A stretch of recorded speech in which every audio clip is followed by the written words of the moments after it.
so excited to have you here, Beth Worsdell. Earth's Angels, our Thank book of the you. month. Yay! Yay! Thank you so much. Okay. All right, so Gemma has not one question for you today, Beth, but two, she told me. Yep. I am super excited. The first one that I thought of is there a thunderstorm in the book because of this? It looks like lightning. Very, very good question, Gemma. That is actually the angel's hair. Isn't that cool? Yeah. That is. Their hair shimmers in the light because they're magical beings. So that is actually, that side is the angel face, and that is the angel's hair. And it goes all the way down their backs and covers their wings, down the middle of their wings. Pretty cool, huh? Okay, second question. Yes. Do you see the angels in the book? Okay, so I describe the angels, and I hope I describe them really, really well.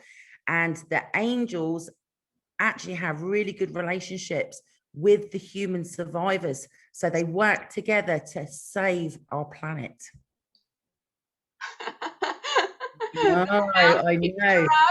You're going to read this, aren't you? I bet you're excited. But they're very beautiful aliens, the Earth's angels, and they're very, well, they're angelic. So they look like angels. They've got the big wings, which a couple of times in the book they actually open up their wings really magnificently to greet other people and their elders. And yeah, do you know, I would love to see my angels brought to life in a movie. Can you imagine that? Oh, that would be fantastic. Actually physically seeing the angels. My dream, I hope that one day somebody will send me a photograph of themselves dressed up, cosplay like one of my angels.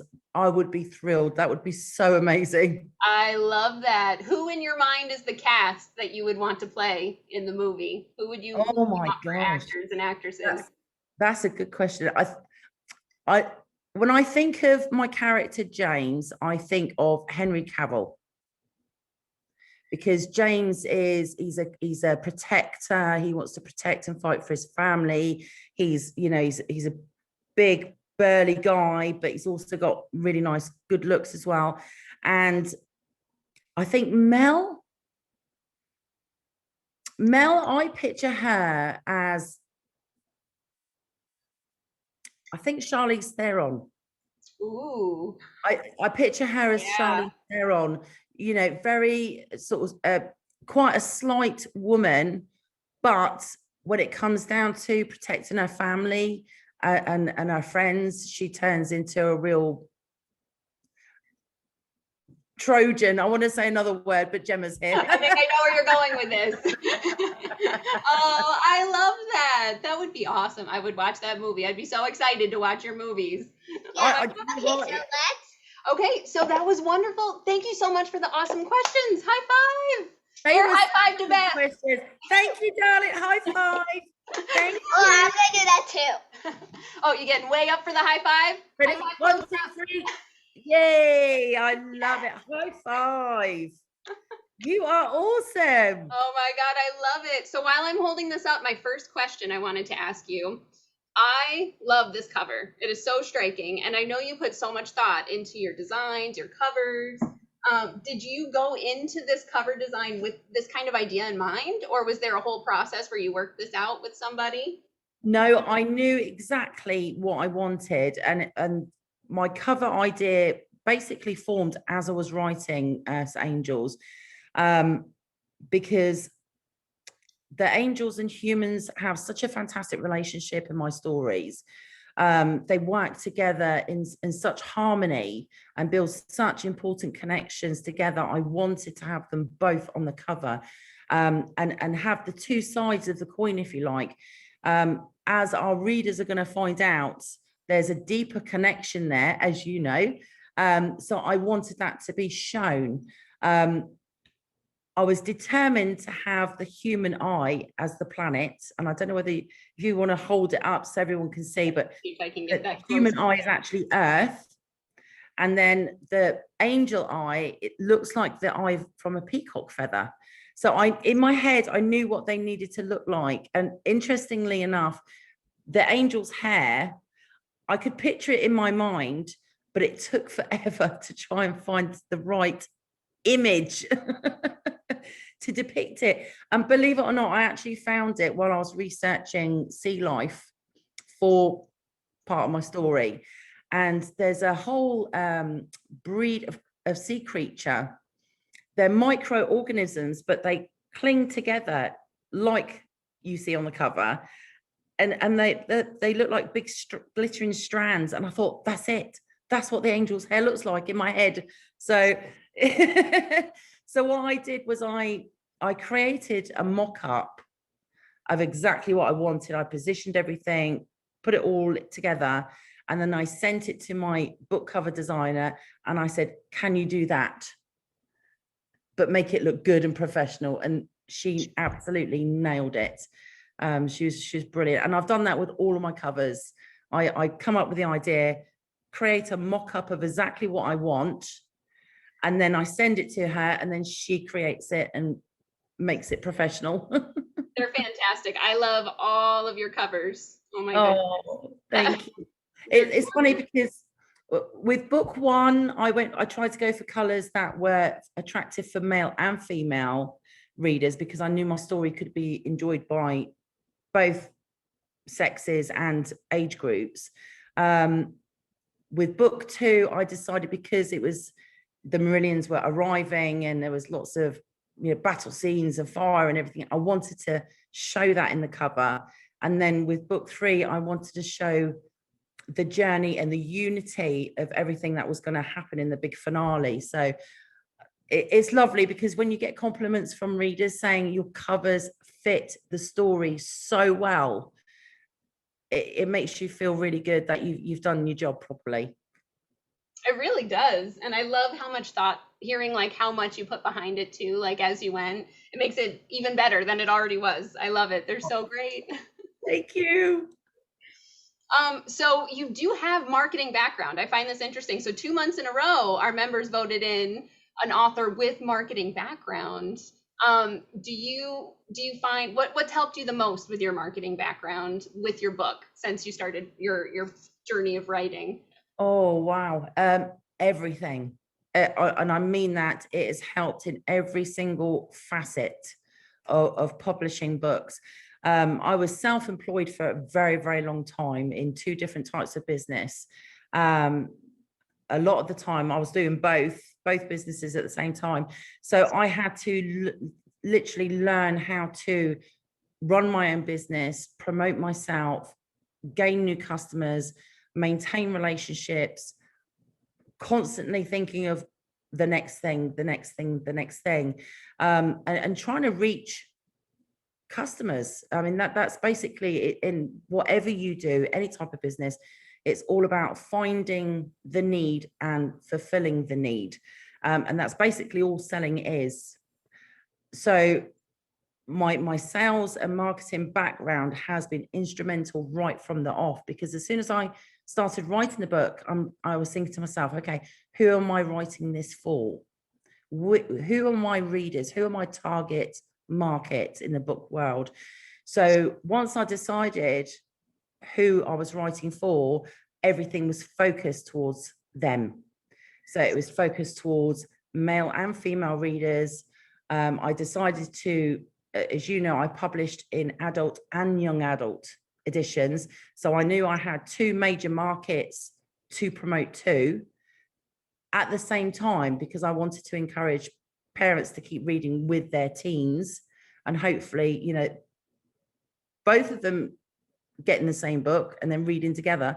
So everything has been around that, from the design of the book covers and the colors to how I wrote the book, the fact that I created 2 editions with naughty bits and without.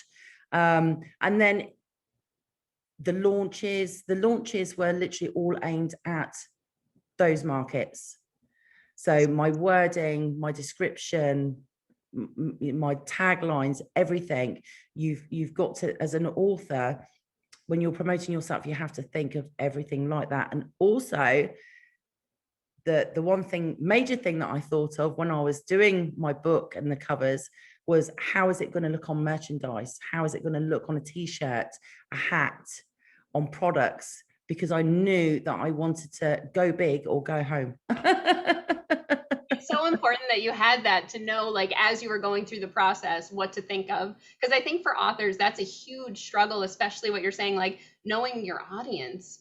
I feel like even authors who have been publishing for years sometimes are still kind of stuck, like, who is this for? Because you've got this idea in your head, and it's so hard to say, you know, who's gonna like this? What does this compare to? Like, I love that you had that experience to help you along the way, and then had the brilliant idea to do adult, young adult. I think that's fantastic.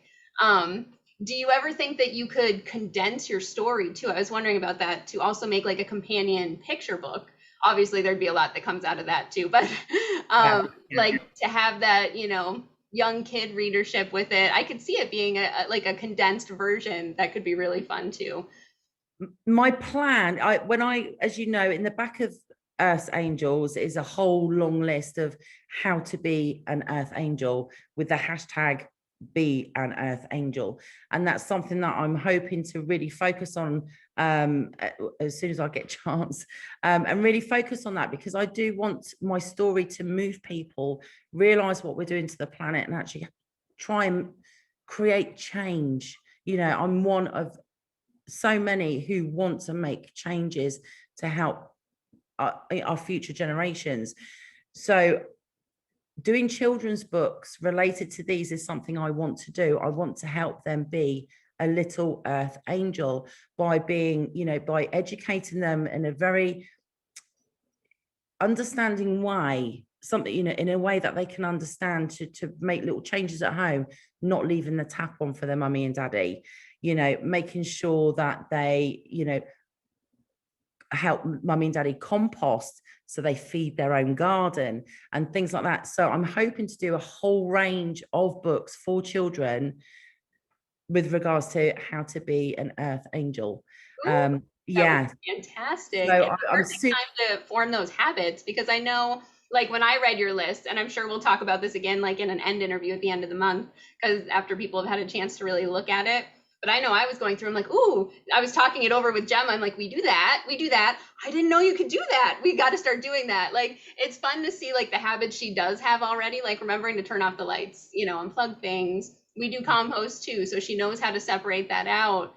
We recycle, you know, and it's interesting how much of a habit that can be already at a young age that I think kids can carry with them. So that's really awesome that you want to turn that into that part of your series. I think it's lovely that you're doing that with Gemma. I mean, as you said, hopefully she'll continue that throughout her life, but it also gives them a better appreciation of the world around them. Because let's face it, when we're children, we think the whole world revolves around us when we're kids. Nothing else really matters. We're the kids, we're the center of attention, and nothing else really matters. So it's really important to say, actually, you know, what you do makes a difference here. And what happened, you know, what you do here makes that change. And it's great. And I think it's really food for their brains. It gets them thinking outside of their own little world. It does. Yeah. Yeah, and she's really good about stuff like, if a toy breaks, how can we fix this, mommy? Like, she doesn't want to just throw it away or something. Like, we can repaint it or we can glue it. Which glue do we need? You know, like all of that I think is such a great skill for kids to keep in mind as they get older. I love that. I did want to ask you a little bit more too about like your young adult and your adult version. What did you set yourself out like a list of criteria as you were going through your adult version and say, okay, what am I looking for specifically to take out? Or did you just kind of read through and do it by instinct, like, oh, this should go for a young adult, this should go? Basically, a lot of it was just common sense, to be honest with you. I mean, I've got 4 older children. My youngest is coming up to 18. My oldest is just about to turn 25. And I've always actively encouraged my children to read. And I've always recommended books that I've heard about to them. And then as they got older, they recommended books to me. And I've read a lot of young adult because my children have recommended it. I got hooked on Darren Shan because my son recommended him, and I literally read everything. The main thing was, for me, I wanted the parents and my young adult readers to be able to read exactly the same story and be able to discuss it afterwards. So basically what I did was I edited out the adult content. So there are no adult scenes in the young adult version. There might be a kiss and a hug, but that's it. There's no adult language in the young adult version. So the young adult version is very soft terminology that we use in everyday language. So, and that was the thing, I wanted it to be a safe read for the young adults. So but everything else is the same. The story's the same, the events the same, everything else is identical apart from that adult to young adult element. Because I want them to be able to go, oh, do you remember, oh, in that chapter, and they did this, and I want them to be able to, yes, it's exactly the same, and they can discuss it, you know, and talk about it. And I can't tell you how happy it makes my heart when I get a comment from a reader who's just read the books with their teens and they talk for days about it. That's, to me, that's a gift. Because normally we read to our children when they're little, and then as soon as they get to a certain age, it suddenly stops. And to me, that's sad. You've got both a love of books, and it just stops. So I'm hoping to either regenerate it or help parents keep that going. I love that so much. And I love that it gives the option too for people if they want to read the Cleve version as an adult, even. Like there's some people who just want, you know, the sci-fi, the fantasy, they don't want the other stuff. And I love that that gives them that option too with what you've done. And you still get the full story. I get a lot of comments and messages actually from adults who much prefer the young adult edition, because otherwise that adult language and adult scenes makes them feel uncomfortable. They don't need it. They don't feel like they want it. It makes them uncomfortable. So they'd rather just not have it. And as you said, it's nice that they actually have a choice now. And they can read the young adult version. And if they've got a friend who likes a bit of spice, they can recommend the adult edition. So it's a win-win. Yeah, I love it. It's such a great idea. Oh my gosh. I love that you came up with that and all the reasons that you did behind it. It's amazing. People thought I was mad to do it, actually. They were like, I've never, ever heard of anyone doing that. And I just laughed it off and I said, well, I'm going to be the first.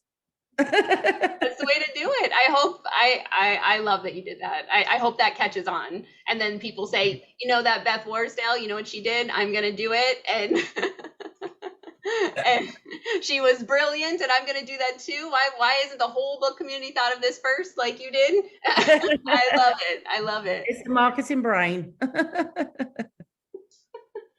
Oh my gosh. So you, as we were saying, it's like sci-fi. Valerie Taylor actually submitted a couple questions today. She has some great questions for you. The first one, she wanted to know, she is a contemporary women's fiction author, and she's intrigued to find out how you became a writer of like science fiction and fantasy. I have to say, it's quite an unusual story. I actually had no plans for writing Earth's Angels. It wasn't, you know, in the back burner or anything like that. I hadn't even watched anything or seen anything or read anything that sparked this off. Nothing. I can't contribute it to anything. It all started with a really strange, vivid dream, which was highly unusual for me because I sleep like the living dead. I could literally sleep through a hurricane. It's a family joke. Literally, it's a miracle I used to wake up for my babies when they were babies, to be honest. But this dream was so vivid. It was like I was there. I was Mel, the character, in that situation, waking up to discover, oh my gosh, I'm with aliens and they look like angels and they're real and they're here and they're saving Earth, you know. And I felt all those emotions of awe and the calmness that I felt that in their presence. it was so vivid. It was like I was literally there. And when I woke the next morning, this dream was so vivid in my mind. The feelings, everything I saw, just everything. It was so real. That day we were planning to go on a lake with friends, and I remember talking to my friends and saying to them, I had the weirdest dream, let me tell you. And I explained the dream in so much detail because it was, I felt I'd experienced it. It was that vivid. And I said, wouldn't that make the most amazing movie? And all my friends were like, yeah, that really would. It really would. Well, that was the end of the conversation, really, after a few minutes. But this dream just would not leave me alone. It kept popping in my head, popping in my head, popping in my head. I'd be doing the dishes, it'd pop in my head.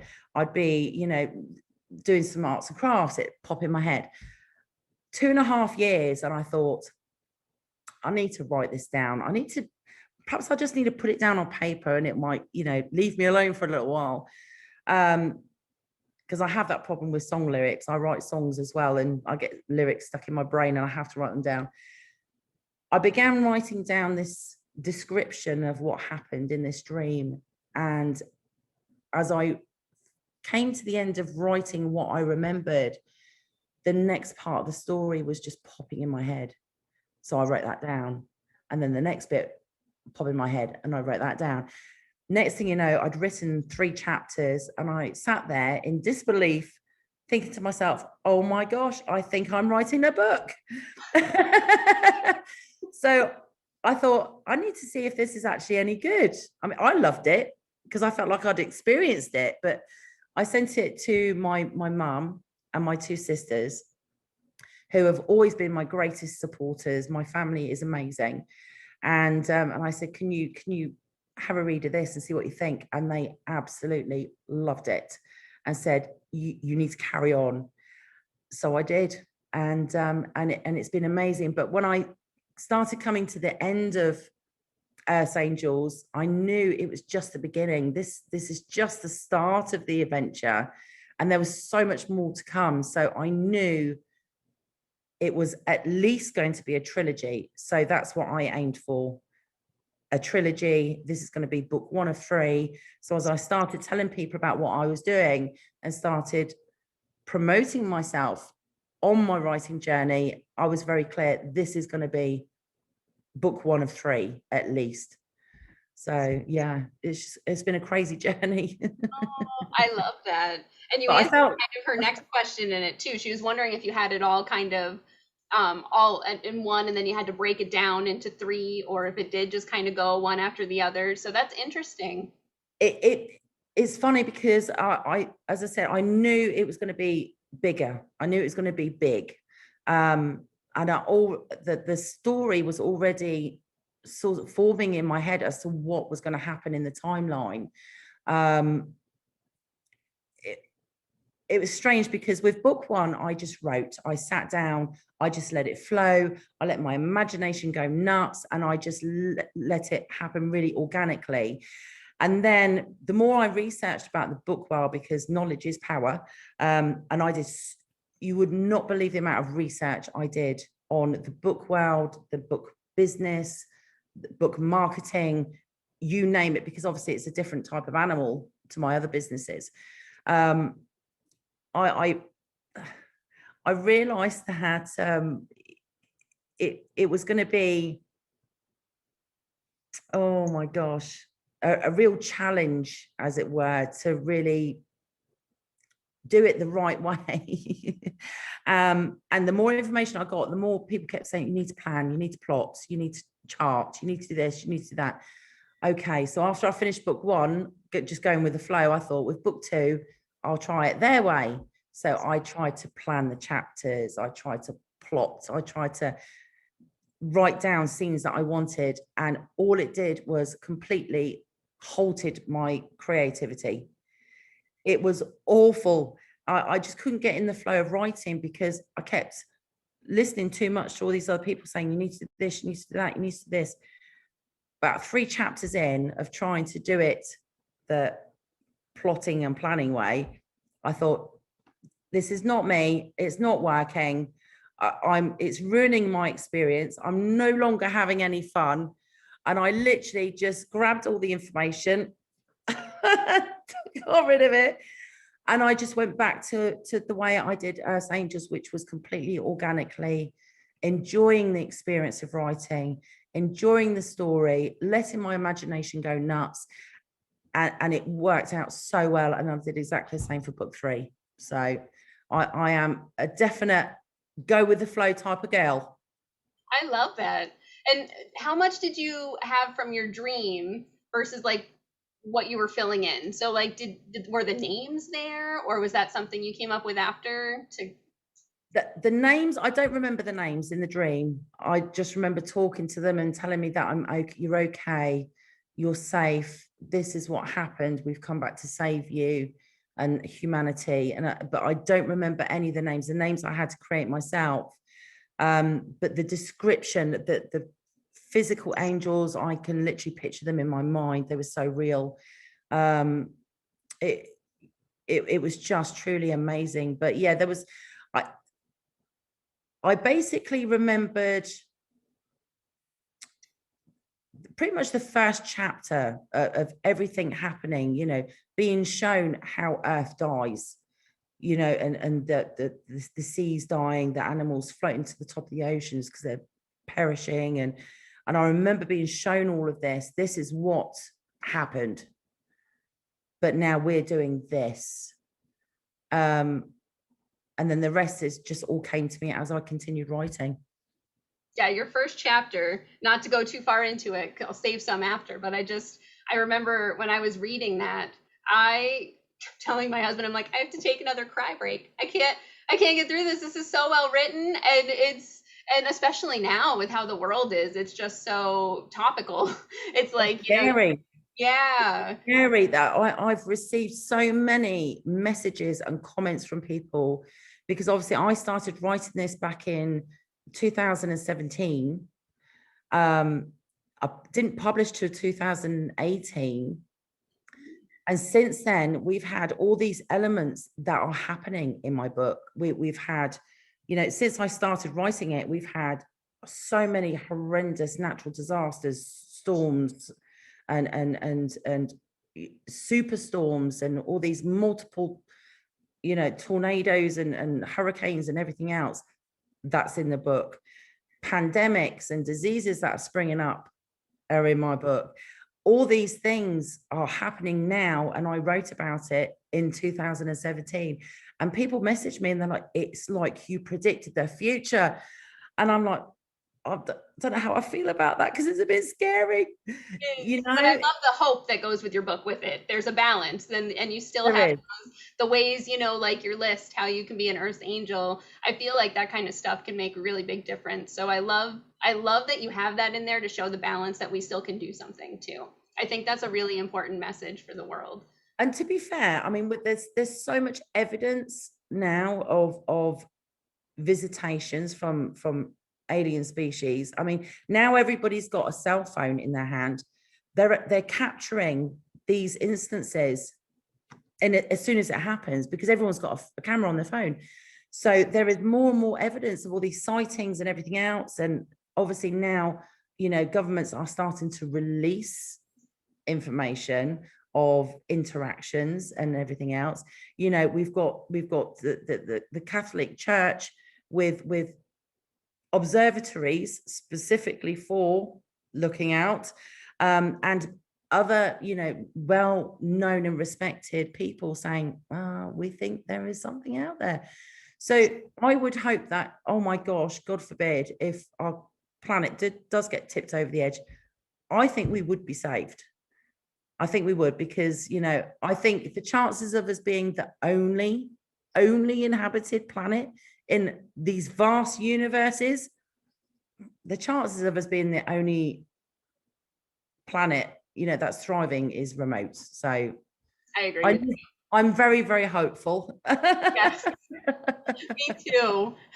That is something that comes out of your book. I love it. A lot of hope. I love that so much. My husband was laughing at me because as I was reading, he would check our Amazon cart, and then all of a sudden in our save for later, I had like survival blankets, dehydrated food that lasts for 35 years. I'm like, it's just ideas I'm thinking about. Bottled water that lasts for 5. He's like, oh my God. But I was so into your book, and I'm like, yeah, no, this makes sense. Like, But you know what? The thing is, because we are getting so much extreme weather, and it's so unpredictable, that we're having extreme weather in places where we never used to. So, I think it's important to have, elements in the home that will give you a helping hand if you do get a bad storm of any time, even if it's just a really bad, horrendous thunderstorm. You just never know. We had literally a tree that nearly took out the front of our house 2 years ago, and then last year we had so much roof damage from another storm. So you don't know if you're going to need those essentials just through a fairly minor storm, but it's yeah, you never know. You don't. I think what gets me with your book too is the connection she has with her children. Like when it comes up with, the sad parts or the really strong, amazing parts, those really get me. I think that's what I'm like, just in case, I got to make sure Gemma's got a blanket. And, like, I think I love that connection in your book of her with her children, her family. And I think readers are going to really love that when they get through it. I can't wait to hear what everybody says about it. I know, I'm so excited. Excited and nervous at the same time. I know. I loved it. And I am a little ways into the second book, so I cannot wait to keep going. The second I finished your first book, I was like, I need the next book in my hand right now. I need to know. I do say that to people. If you get it, I'm thrilled that you're going to get it, but make sure you get all 3, because you're going to want to go straight from one to the other to the other. I had to wait a couple days. I'm like, oh, this is going to be excruciating. I need to know, but now I have them. I have them. So Carrie Weston had wanted to know if you are a plotter or pantser, which you already answered. And we had another question, actually a couple questions from another member. David Itze wanted to know, did you put any secrets or inside jokes in your books? Do you know what? I didn't. I did put some humor in there because I'm a very humorous person and I love a good giggle. And let's face it, I've written about a family who have great relationships. They do tease each other and and rib each other a little bit. And one of my main characters, Tracy, she has got no filter and she just says what she thinks, and she is funny as hell. So although I didn't put any secret things in there, I did put a lot of my own humor in there, because I am quite like Tracy. If somebody interacts with me just one-on-one with no cameras, I can be very funny, and I love that, because I think that when you have a book that can have or has got quite emotional scenes in there, I think you need to have that element of a giggle and a laugh. One of the funniest comments and messages I got was from one of my readers. She said, this is all it said. She said, "Oh my God, I am in fits. I can't believe that you wrote in your book that James farted as he got out of the bed." She said, "That is so real life. That is so funny. I cried laughing. I love that you put real life things in your books." And I was giggling to myself, and I just sent her a little message and I said, "Well, just keeping it real, darling, just keeping it real." I think that's another element that makes it so easy to get into, like me putting the stuff in my Amazon cart, like everything about it just feels so realistic. You can just feel how vividly I think you felt to write it. It's just amazing, your writing. I love it. I love it so much. Thank you. Let's see. I want to make sure I don't miss anyone's questions. We had a lot rolling in right before. I'm like, oh, I want to make sure I get everyone. So Tina Hogan Grant wanted to know, what is the best advice you can give aspiring authors? I think the best advice I can say is everybody is different. So do it your own way. Find your own way. Sometimes, as I said, some people are plotters. Some people are just go with the flow like me, and other people combine the two, but do what works for you and enjoy finding out what works best for you. I think you also need to get the right information from the right people. You need to literally research and get information from people who have proven they know what they're talking about. I was bombarded with so much information, and I have to sift my way through it, trying to figure out who was actually right and who was actually wrong. There was a lot of information that I was given that was a load of rubbish that actually stilted my progress. And that, I think that's why it was so important for me to help other authors by doing the Witty Writers Show interviews, by doing the Write Better, Author Smarter group, because I want to help other authors get through all that mess out there of information and get the real facts, things that work, things that actually help, things that actually help you succeed.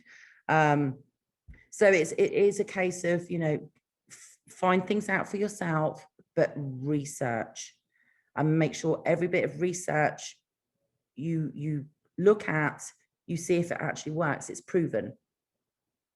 Because otherwise you just waste time and energy, and it can be very disheartening. Getting a piece of information, trying it, finding out it's a load of rubbish and doesn't work.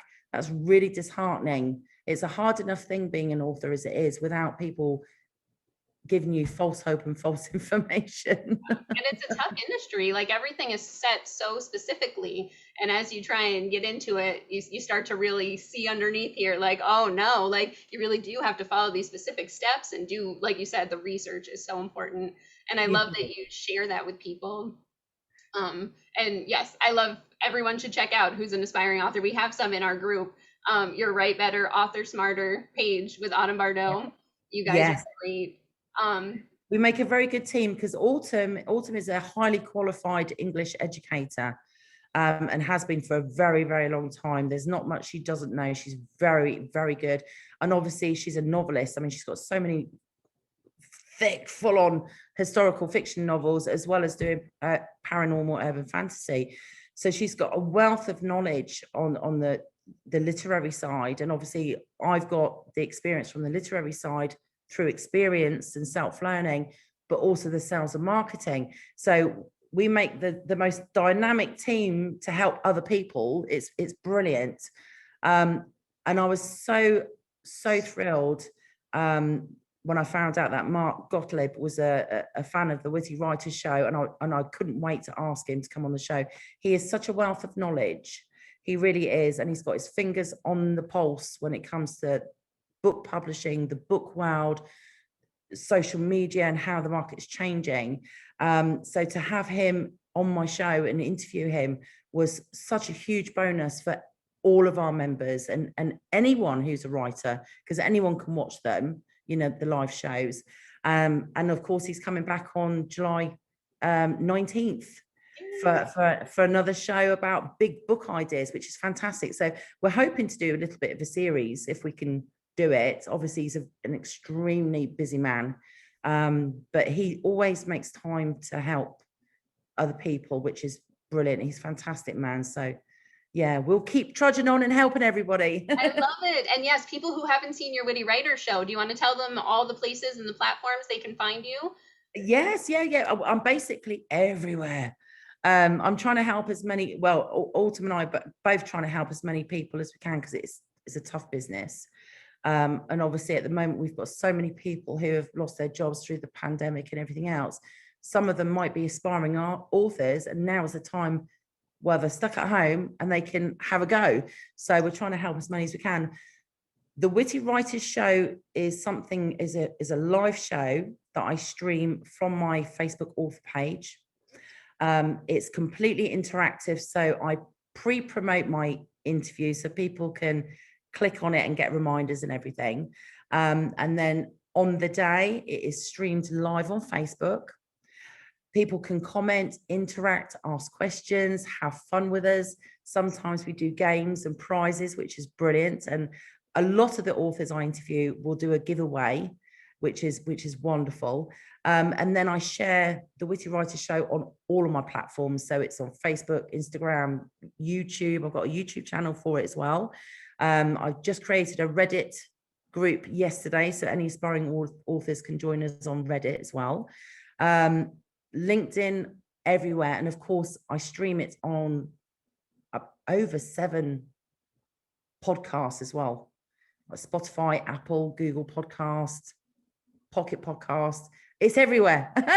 So if people haven't got a chance to watch the shows, they can still listen to their interviews via any of the podcasts, and they can listen to that, you know, while they're chilling out in bed or driving when they're supposed to be working.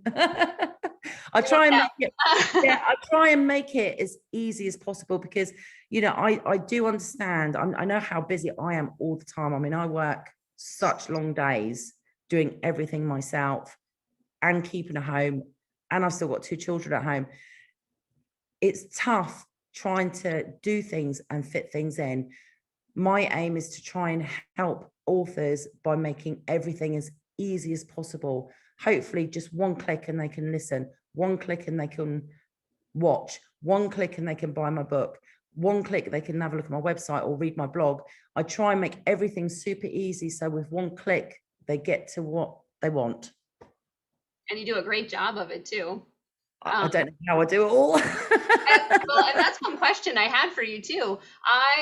It blows my mind how much you keep up with and how well you keep up with it too. Like, even just, I'm mostly just on Facebook, and even that, keeping up with it, I'm like, I don't know how she's doing all this. You write, you have your family, you have the Witty Writer Show. I mean, you do it all, the group, everything. What is your typical day like? Like, how do you structure it? Do you schedule it? Okay, it's the only thing I structure is the Witty Writers Show. That I pre-organize, I create the events. Those are set in stone, and then everything else is done around that. And I'll be honest, I'm probably going to shock you now. I get up at 7 o'clock every morning. Most nights I will go to bed at 2 o'clock in the morning. I have long days, and my husband, bless his heart, he must feel like his wife's run off somewhere, because he's like, where is she now? What's she doing now? I literally wake up in the morning, I get myself sorted. I'm then putting the laundry on, emptying the dishwasher and refilling it or whatever, get things going. And then I start replying to messages and doing my new post for the group or setting up another interview or whatever. Then I'll leave that for a second. I'll go back, I'll empty the washing machine, refill it, blah, blah, blah, do some jobs, come back, do some more. And that's what my days are like. You know, I try and fit in as much as I possibly physically can. I am a night owl. So when everybody goes off to bed, sort of 10, half 10, I'm like, yes, okay, I can get stuck in now. The weather's cool. My dogs are chilling out. Everyone's in bed. The house is quiet. There's no noises. Then I'll get stuck in with writing, and coming up with my next marketing step, because I'm always months ahead. You know, I'm already thinking about October and Christmas and Halloween. That's where my brain is right now. I'm that far ahead. So I'm already planning my promotions for then. So I try and pre-plan, but yeah, it's a crazy deal. But there are steps, and this is why Autumn and I created the group, because we wanted to help authors manage. There are steps that you can do that help you. So for example, if you've got multiple platforms or you want multiple platforms to use, you can use things like Buffer or Hootsuite, where you log in all your details to the one app, and then you post one place, and then it shares it all. So you can do that. You can make sure that you link all of your platforms. So for example, if I create, I've just started recently in the last few months doing TikTok and getting to grips with that. So everything is linked. So now I can do a TikTok video, post it on there. It then automatically shares it and takes me to Instagram. I share it there, and then that I can automatically share it to Facebook. And I do prefer doing it that way, because each different platform has different trending hashtags. So some of them are the same, but there are certain hashtags that are hugely popular for my target market, which are worded slightly different depending on whether it's Facebook, Twitter, TikTok, or Instagram. And if you want to maximize and get the most out of each post, you have to put in that little bit of effort to make those changes. So I find it interesting that it's not universal. I know I'm still kind of learning. You're the first person who told me about like the art of hashtags here, and I'm still learning as I go with it. And I didn't realize that it is a little bit different on each platform. Yeah, it can be. It can be, not all the time. The majority of the hashtags are very much the same. But if you want to grab the right readers, you have to know what hashtags they are searching for, what they're looking for. And it's not just about, you know, what people have to remember is pretty much every search engine now works like Google. Every social media site is like Google. They're all search engines now. That's how it works. And Amazon's the same. You know, all these platforms are like search engines. So you have to know the hashtags, what people are searching for. But also when you go on places like Instagram or TikTok, you can actually follow a hashtag. So if you're into sci-fi and you follow sci-fi, those, you know, I need to be having sci-fi in my description. I need that hashtag so I pop up when people search for it or go on that feed. So yeah, you have to be quite smart. Yeah, that's interesting. And then that way people who would want to see your work, you know, can find you easier. So it's Exactly. definitely You're going to pop up. Like, it's getting noticed. That's the thing. All this is about is getting noticed by the right audience. yes. Yeah. Which you have a pretty broad range too, that I think people can be your audience too. I feel like you cover a lot in your work. It's kind of funny because I had written down an excerpt, let me see, from one of your reviews that you share on your beautiful website, by the way. I love your website. Thank you. Thank you. I've just given it a little revamp. I love it. Everybody has to check it out. When you first log on, it's just so beautiful. It's animated. You've got like the blue and the kind of bubbly dots going. It's just so beautiful. And then your trailer is right there. Gorgeous. Yeah. I love it. I did all that myself as well. I did my own website. You can do everything. I love it. Well, the thing is, it's one of those things, isn't it? You can either learn to do it yourself, or you can pay through the nose to get somebody else to do it. But then if you get somebody else to do it and you want to make changes or update it, you're having to pay them again and again and again and again.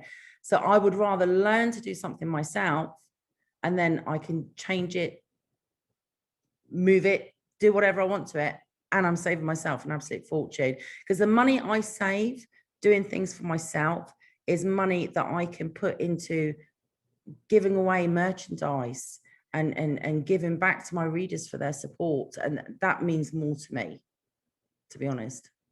I love that. And it's true, like the stuff that like your site, that's one of those things you probably will one day wake up and be like, oh, it's time I got to update this, or, you know, there's a lot that can go into that. So it's good that you put the time into that skill too. And you can just fit it into your day. Like, okay, I've got to update this, done when I get a chance. And it does get easier. It does get easier because the more you do it, the quicker you get, the more efficient you get. Next thing you know, I need to update my pictures. 10 minutes later, oh, another job done. Yes. So it's a great sense of achievement being able to do everything yourself. Yeah. And you can rotate out, like your reviews are beautiful, by the way. I love all the reviews I've seen of yours, and one on your site, it's an excerpt from it from someone named Emma, and she was like, do you enjoy reading about survival, family, love, aliens, and ancient history? Do you love baby animals, some mystery, and the threat of danger? If yes, this book is for you. She gave you 5 stars. I love it. Really does, like, it includes so much that people could like. What do you hope like the readers take away the most, other than, you know, obviously doing good things for the planet? Was there another message in there, or just, you know, favorites that you hope people find within it? I think the main thing is I want my readers to have a great appreciation of each other, because, you know, family is so important, and in today's society, I think so many families are losing that family value and appreciation of each other. When I was young, I mean, my grandmother had literally like 8 kids. So I had all these uncles and one aunt. She was the only aunt, bless her.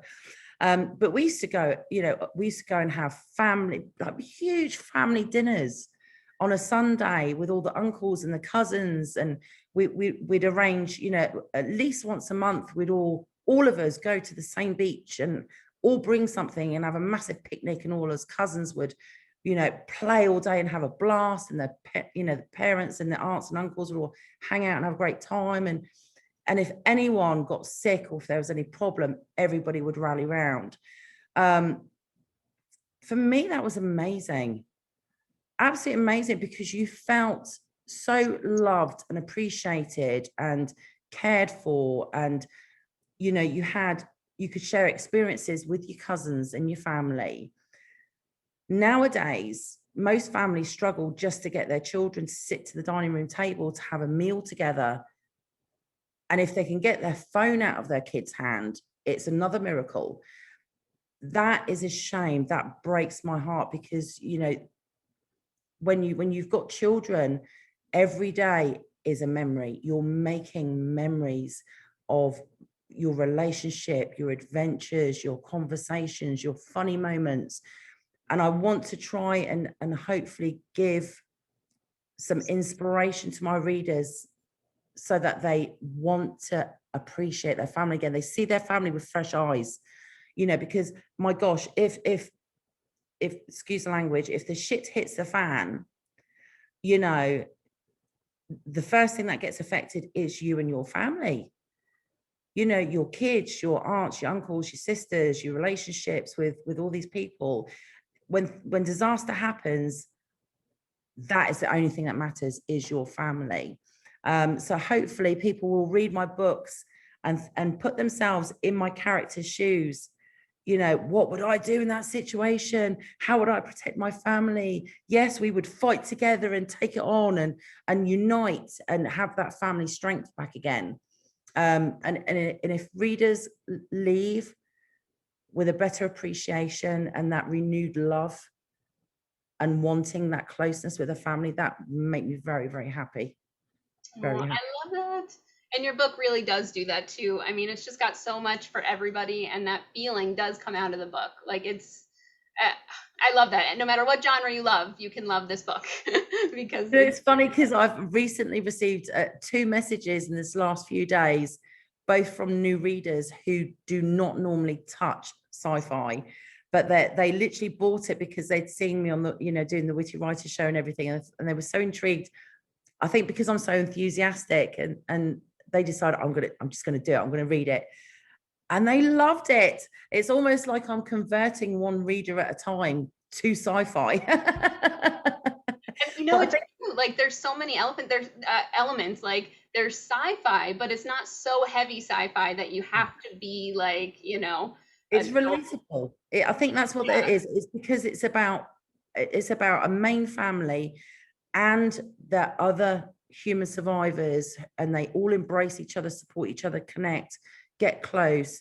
And you've got all these relationships, and they're relatable, because we do get put in situations where we end up making a new friend, and it turns out to be like a really good friend. And we do suffer loss, but rely on other people to help us get through it. These are all things that happen in real life, and if something did occur, that's what we would go back to. And we've seen it time and time again with natural disasters. You see whole areas decimated through a tornado, but the moment that happens, the remaining survivors, they cling together, they support each other, they suddenly become a new little family, and fill those gaps from the people that they've lost. And that is what Earth's Angels is about. It's about that unity, that closeness, that coming together for the greater good, and for to support and love each other. And I love, like, before anything bad would happen, like to have that thought in mind already and be able to start doing something, without having something real, have that empathy through the book of like, wait a minute, to take a second and be like, this is important, It's busy. The world is busy. You know, you're busy. It's easy to get lost in the shuffle of everything. So I love that your book offers that for people to take a second and be like, oh, yes. Yeah, exactly. A little bit more of a little renewed appreciation. Yes. Let's see. Oh, did anything, we had been talking about it being a dream. Was there anything from your dream that you ended up changing? Like, that you first dreamt and then through your process thought, oh, you know what, maybe I'm going to tweak this a little bit? Or was it all just, did it flow right out? Do you know, I really didn't. I just wrote it exactly how I remembered it because it was so real and so vivid and the emotions were so strong. I didn't feel like I needed to. Because it felt like it felt like it was a real experience. It was that vivid. Wow. Yeah. So I just kept it all. I love that. With all your writing, have you been inspired to go back to writing songs? I know you briefly mentioned that earlier. Is that something that you still kind of work on in between? Are you hoping to put some energy into that again too? Do you know what? I'm just going with the flow at the moment because everything is happening so fast. It's been an absolute roller coaster. I literally wrote and published Earth Angels and then ended up going straight into book 2 and then book 3, building up all my social media and my website and everything else.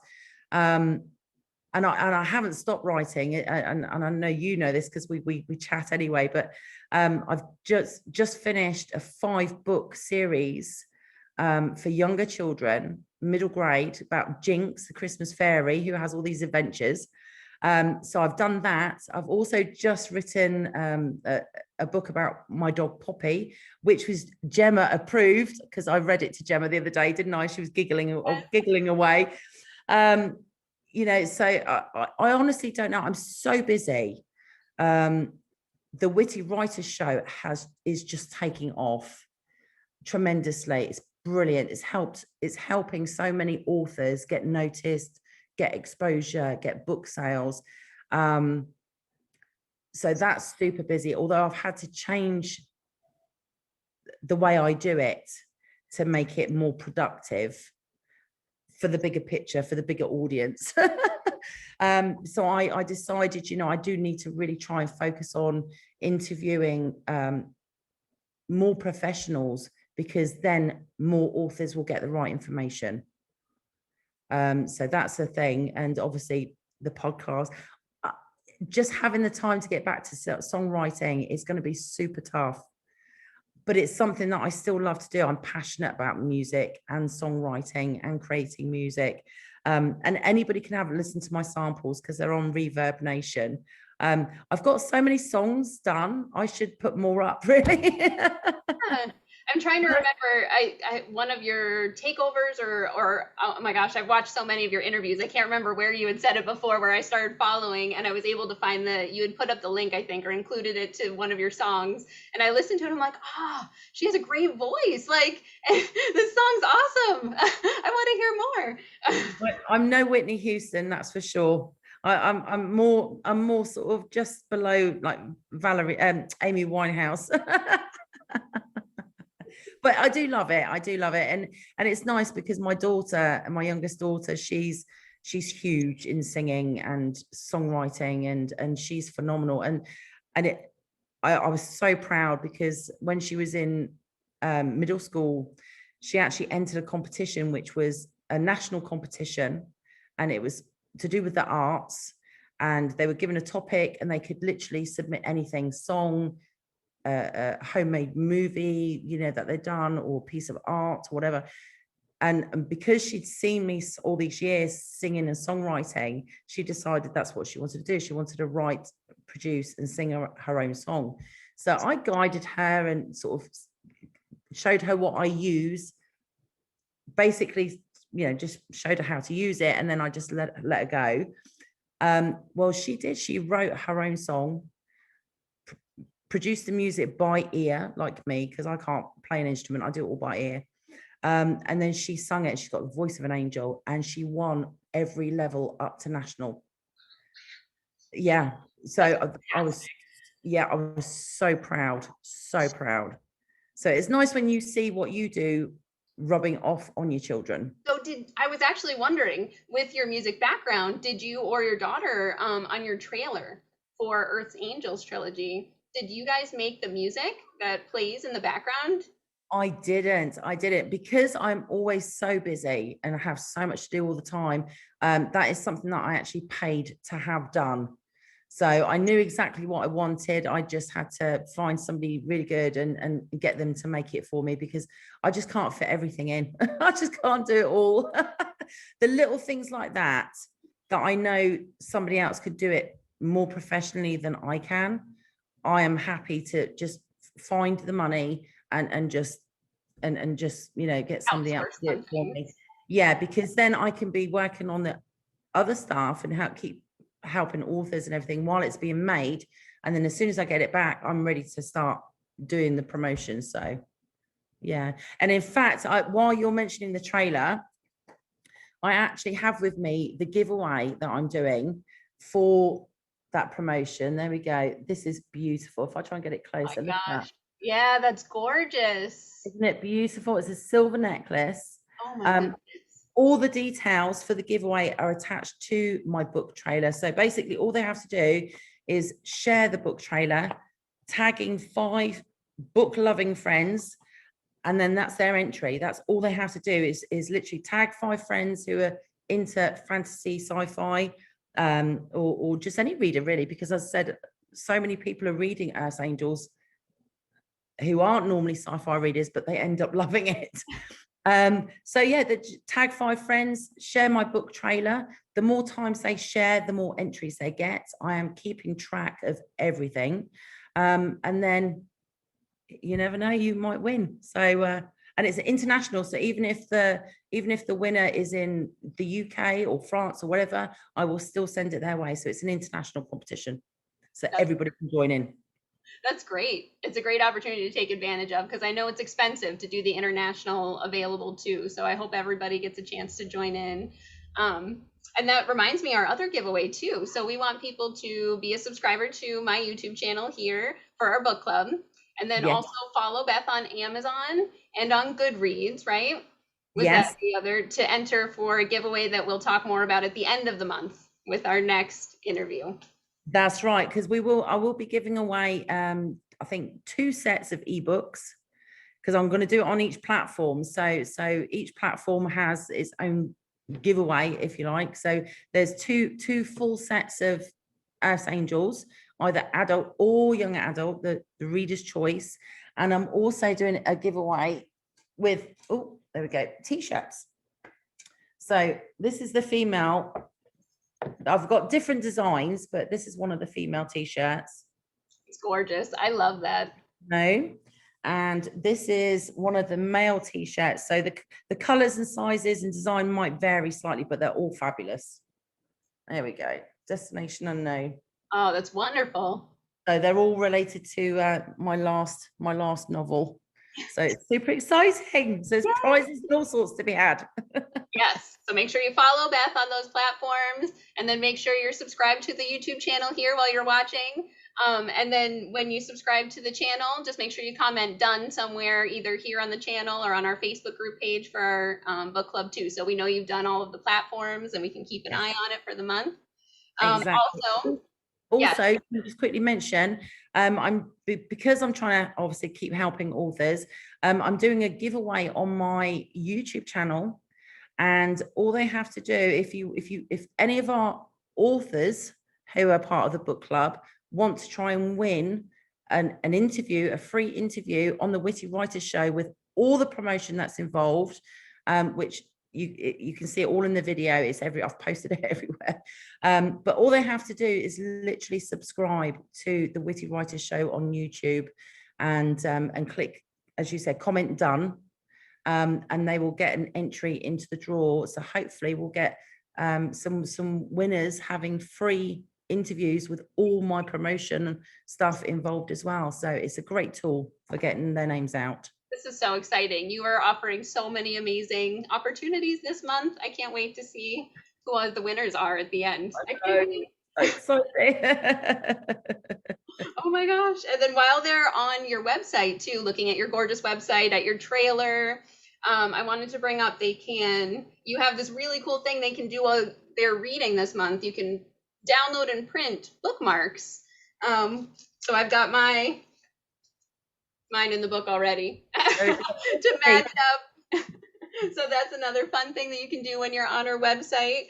And gosh, I think that was it. For the fast readers, so you've got book 1, Earth's Angels. Yeah. Book 2 was the Marillions. That's it. Book 3 is Destination Unknown. And I know we have some super duper fast readers in our club. You're also in Kaleidoscope Hearts Volume 3, I believe, right? It's Volume 3. That's right. And you have a short story called The Cinderella Soldier. That's right. That was my first romance story. I was super nervous about writing that, but everyone seems to love it, so it's all good. Perfect. I wanted to let everybody know so they can follow along. Are there any other reads or things they can keep an eye out during the month for specifically? Well, I am pondering on doing a special event that I might need some help on. As you know, because I've read it to Gemma, I've written a story about my dog Poppy. And if anybody has read or heard of the Wonky Donkey story, which was huge, it went viral, it was so funny. It's a similar type of story like that. It's a rhyming story for young children. It's very funny, as Heather will tell you, because she was giggling just as much as Gemma. I'm wondering whether to do a live read for everyone's children. So obviously their parents would have to be in the room, but I'm thinking of doing like a live read event, because I want to test my story on children. I want to see what their reaction is. And I've already created a badge for Gemma saying Gemma approved, because she loved it. And that's something I'd like to do. I'd like to be able to, the children who love it, their parents can send me a little headshot, and then I will have a gold badge on my book saying, Ashley approved, Jason approved, and have those little endorsements from the children who hear it. Because that means the world to me. If the children love it, then I will go all out with it and go from there. So watch this space. I might do an event and invite parents and little ones to a live read. Yes, please share that information, whatever you come up with, on the page so people can keep track, because I know we've got lots of parents in the group, and yeah. I definitely can attest it is wonderful. You guys, your kids, you're gonna love it. She's Gemma approved, book club hosted by Heather Skinner approved. All of it. Our dogs, they were barking along, they enjoyed it. Everyone, it's all approved here. It makes me giggle just when I'm reading it, to be honest. That's how you know it's good, though. Like, it sticks with you, and other people are laughing. I mean, that's perfect. I've been a storytime educator at the library, and the best books, like, I always pick books where the kids are gonna laugh. That's what you want. You want a fun reading experience. My daughter, the books she asks for over and over again are the ones where she laughs, like Mo Willems. Yeah. Just the ones like yours, rhyming, fun. It's gonna be the way to do it. And it gives children the feel good factor, doesn't it? The laughter automatically releases all them endorphins and makes them feel so good. And of course, as soon as they start giggling, their parents are giggling because it's so funny. And next thing you know, you just got all this laughter, and I love that. And I think that's why the Wonky Donkey story stuck in my brain for 2 years until the other night, and I ended up writing Poppy's story. Because it just stuck in my head, and because I loved it. It was so funny and so engaging, and Matt had me giggling. And I thought, I need to write a story about Poppy as she's laid there next to me, dropping her silent but deadly farts. I'm thinking, yeah, I need to write about you. That earned you a book, Missy. I had to wait a while for my eyes to stop watering from it to focus on my laptop. I love it. And those are the best, the ones that you have fun reading with your kids too. It's true. I love that a lot of what you do with your writing brings families together. And that's another way that you do that. I mean, parents can love kids' books just as much as children. Like, I actually bought a kids' book I read to Gemma once. I'm like, this one's for mommy. We're going to read this. I read it every Mother's Day with her. This one's hilarious. This one's my kids' book that I read. I'm the same. I was addicted to Harry Potter. I got hooked when I had to read them to my children. And now we're all massive Harry Potter fans. We'll have like a whole weekend of Harry Potter marathon, Oh, either reading the books or we'll watch the movies. And I love it. You can't beat times like that because, when I'm 80 and 90, I want to look back on those times with so much love and happiness. And you can't beat memories like that. Because at the end of the day, as you get older, that's what you're left with is all those memories. So let's make them good ones. Let's make them fun and loving and engaging and happy. I love that. Yeah, we've got some good Harry Potter memories in our household too. We're all big Harry Potter fans.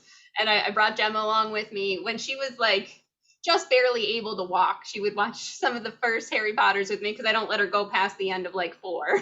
I have a certain part where I'm like, you're done. You'll see more when you're like 100. But for now, that's it. That's where it stops. But she had this little toy wand and she could barely walk and she would do the duel scene in the second one, I think, with me. That was her part. She's like, you have to go over there. And she would do the count and walk away. And it's the cutest thing. Oh, it's lovely. I love that. That's it. And that's it. That's it. What fabulous memories. That's the sort of thing you need to, declare on a wedding day. Yes, that's true. I've got plenty written down. Don't worry. I can't wait to share those. I'm prepared. I scrapbook. So even if I forgot, I can look back and be like, oh yeah, I got to tell people about that one while she's in the courtroom. I'm like, oh no.